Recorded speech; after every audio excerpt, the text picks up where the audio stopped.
우리가 학업 계획에 대해서만 막 적어 놓은 거를 만약에 작성을 해서 제출을 했다라면은 당연히 좋은 점수를 받지 못하겠죠. 바로 그 순간 탈락입니다.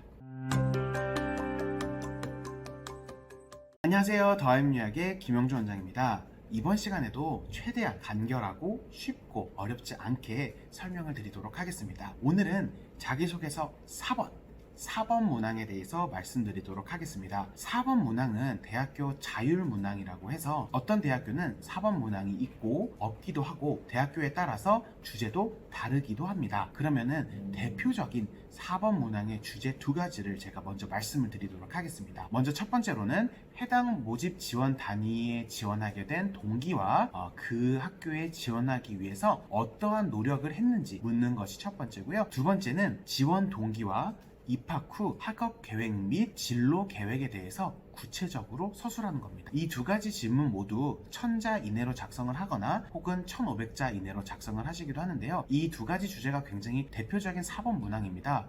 근데 우리 학생들이 굉장히 많이 실수하는 게 있어요. 예를 들어서 한 학교의 4번 문항 주제만 보고 자기소개서를 1, 2, 3, 4번을 모두 완성을 해놓은 뒤에 4번 문항마저도 모두 다 공통으로 쓰는 경우가 있습니다. 하지만 학교에 따라서 이렇게 주제가 다르기 때문에 예를 들어서 지원 동기와 노력한 과정에 대해서 묻는 질문이었는데 우리가 학업 계획에 대해서만 막 적어 놓은 거를 만약에 작성을 해서 제출을 했다라면은 당연히 좋은 점수를 받지 못하겠죠. 바로 그 순간 탈락입니다. 그러면은 주제를 한번 해석해 보겠습니다. 첫 번째, 왜 우리 학교에 우리 학과에 오려고 하는 겁니까?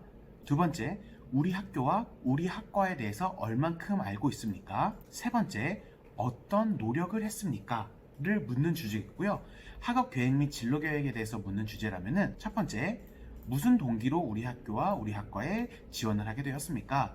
두 번째, 우리 학교와 우리 학과에 대해서 얼만큼 알고 있습니까? 세 번째, 우리 학교와 우리 학과에서 어떠한 노력을 할 것입니까? 를 중심으로 다루시면 되겠습니다. 두 개의 주제라도 여기서 가장 중요한 거는 지원 동기와 우리의 지원자들이 이 학교에서 얼만큼 좋은 영향력을 끼칠 수 있을지, 어떤 학생을 꼭 뽑아서 우리 학교를 나아가서 이 나라와 이 세상에 어떤 긍정적인 영향을 미칠 학생인지 이런 것들을 평가한다라고 보시면 되겠습니다. 그리고 굉장히 많이 하시는 실수들이 있어요. 예를 들어서 첫 번째는 학교 홈페이지에 들어가가지고 복사 붙여넣기처럼 커리큘럼이라든지 그냥 장점들을 그냥 나열만 하는 경우들도 있습니다. 그럼 당연히 우리 학생에 대한 특별한 장점을 느끼지 못하겠죠. 그 다음에 두 번째로는 굉장히 추상적인 내용들을 작성한 학생들이 많아요. 그래서 학교에 어떠한 교수님이 너무 마음에 들어서 훌륭하시기 때문에 여기에 지원하게 되었다. 어떤 학교의 커리큘럼이 굉장히 체계적이어서 지원하게 되었다. 이런 식으로만 작성하시는 분들도 있는데 그런 내용들은 누구나 작성할 수 있는 내용입니다.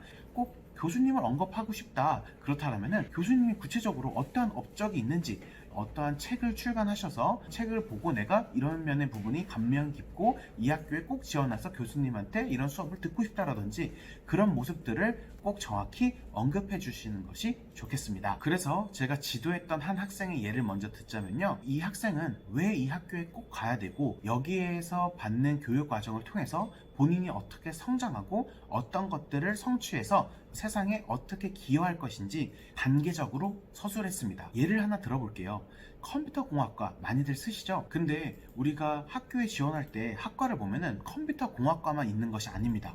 예를 들어서 소프트웨어 학과라든지 아니면은 AI라든지 뭐 컴퓨터 관련 융합이라든지 여러 가지 학과의 이름들이 있습니다. 근데 우리가 컴퓨터공학으로만 자기소개서를 쓴 다음에 그 학과에서는 어떤 것을 배우는지도 모르고 자기소개서를 똑같이 쓰는 경우들이 있어요. 물론 그 학과에 관련된 내용들로 자기소개서를 썼다면은 크게 문제는 되지 않겠지만 만약에 소프트웨어 학과에서 바라는 인재상과 컴퓨터공학과에서 바라는 인재상이 공통적인 부분도 있겠지만 다른 면도 있을 텐데 그런 부분을 주의 깊게 보지 않는다라면은 소프트웨어 학과에서 찾는 인재상이 아닐 수도 있다라는 겁니다. 그래서 정확히 우리가 지원하는 학과가 어떤 것들을 요구하는지, 어떤 인재상을 요구하고 어떤 것들을 배울 수 있는지를 파악을 하시는 것이 꼭 중요합니다. 마지막으로 제가 4번 문항에 대해서 해드리고 싶은 이야기는 기존의 학교 홈페이지라든지 얼마든지 인터넷에서 찾을 수 있는 정보보다는 복사 붙여넣기라는 느낌 들지 않도록